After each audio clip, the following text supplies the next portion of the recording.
Nggak sih kalian mikir seberapa besar sebenarnya kapasitas penyimpanan otak kita? Jawabannya, untungnya otak kita memiliki kapasitas yang gede banget. Kata para ahli, kapasitas otak manusia kira-kira setara 1 juta GB atau setara film berdurasi 3 juta jam. Bahkan lebih lama dari maraton tukang bakso naik haji dari episode 1. Lalu, dengan kapasitas segede itu, kenapa kita masih bisa lupa daftar belanjaan kalau disuruh ke warung? Jadi, ingatan itu ada dua jenis. Ada yang disimpan untuk jangka waktu yang panjang, dan ada yang disimpan untuk jangka waktu yang pendek. Ingatan jangka panjang memiliki kapasitas yang tidak terbatas, tetapi ingatan jangka pendek bergantung pada jumlah neuron. Biar nggak gampang lupa, ingatan juga bisa dilatih supaya makin kuat. Dalam tanda kutip, mengasah otak. Ini karena tiap dilatih, neuron dalam otak kita akan aktif dan saling berhubungan. Semakin banyak dan sering terhubung, semakin gampang juga bagi kita untuk nantinya manggil informasi yang kita butuhin dari storage memory. Storage adalah tahapan dalam memori yang bertugas untuk menyimpan dan menjaga hal-hal yang masuk melalui proses encoding. Memori disimpan dalam area korteks daerah asalnya. Misalnya korteks visual untuk menyimpan ingatan penglihatan dan auditory cortex untuk menyimpan ingatan suara.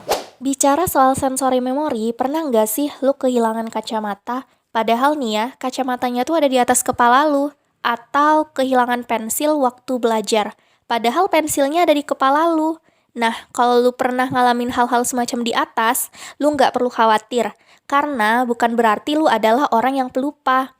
Seperti yang udah dijelasin sebelumnya, storage memory itu ada 3 macam, dan salah satunya adalah sensory memory. Nah, jadi sensory memory itu adalah ingatan yang didapat dari panca indera lo, kayak penglihatan, pendengaran, penciuman, dan lain sebagainya.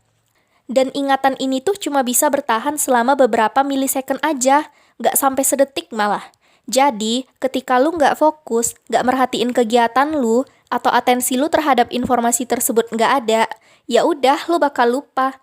Jadi sebenarnya informasi itu tuh emang nggak pernah diingat aja, atau nggak sampai aja ke short term memory lo. Nah, kenapa itu bisa terjadi? Mungkin pas itu atensinya lagi dikasih ke kegiatan lain, kayak belajar, scroll medsos, atau hal-hal lainnya. Akhirnya lu jadi lupa deh naruh kacamata atau pensil lu di mana. Apa itu short-term memory atau memori jangka pendek? Memori jangka pendek merupakan suatu sistem penyimpan informasi aktif yang memiliki kemampuan untuk menampung informasi secara sementara ketika seseorang sedang melakukan tugas-tugas kognitif. Memori jangka pendek ini memiliki kapasitas yang terbatas. Informasi hanya dapat bertahan selama setengah menit. Secara umum, kapasitas seseorang dalam menyimpan informasi di memori jangka pendek dalam satu waktu adalah 7 informasi. Keterbatasan kapasitas memori jangka pendek mengakibatkan informasi hanya bertahan sementara. Terdapat 2 cara untuk meningkatkan kinerja memori jangka pendek, yaitu pengulangan dan pengelompokan. Teknik pengulangan ini merupakan upaya menyimpan informasi dengan berpikir secara berulang-ulang tentang suatu informasi. Nah, contohnya seperti pergi ke sekolah, pergi kuliah, ataupun berangkat kerja. Nah, teknik pengelompokan adalah suatu upaya menyimpan informasi dengan mengelompokkan atau memangketkan informasi yang melebihi rentang kemampuan kinerja memori, yaitu 7 informasi. Kita semua pasti tahu kan ketika seseorang mengendarai mobil, tentu ia tidak perlu mengingat dahulu bagaimana cara mengendarai mobil tersebut.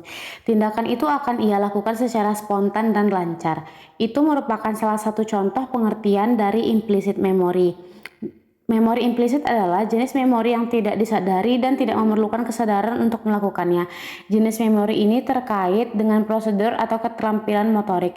Contohnya ketika seseorang mengemudi mobil, menari, bersepeda, atau mengingat jalan di suatu tempat yang sudah sering dikunjungi. Individu mungkin tidak bisa mengartikulasikan atau menjelaskan bagaimana mereka melakukan tindakan tersebut, namun mereka bisa saja melakukannya dengan lancar. Kalian semua pasti pernah ngalamin sulitnya melupakan kenangan manis sama mantan.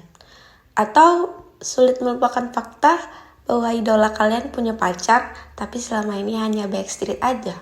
Atau lagi nih, sulit melupakan kejahatan apa yang dilakukan Ibu Puan dan Ibu Megawati. Tunggu. Ada jualan bakso di depan. Nah, ini termasuk di dalam explicit memory. Explicit memory merupakan salah satu jenis dari long-term memory. Apa sih itu explicit memory? Nah, kalau kata buku atau kata YouTube yang aku lihat, Explicit memory atau biasa dikenal sebagai declarative memory adalah memori yang berkonsentrasi pada ingatan fakta, pengalaman, dan peristiwa yang berkesan pada hidup. Explicit memory adalah bagian penting dari ingatan jangka panjang. Kamu yang mengharuskan untuk secara sadar berusaha mengingat hal-hal jika ingin mengingatnya. Ada 2 kategori di explicit memory ini. Yang pertama adalah memori episodik. Memori episodik adalah kumpulan kejadian sehari-hari seperti kita yang ingat jalan mau ke kampus atau ingat nomor telepon sendiri. Yang kedua, memori sinematik. Memori sinematik adalah yang mana menyimpan informasi aktual seperti rumput yang berwarna hijau, kita yang hidup harus makan 3 kali, dan lain-lainnya.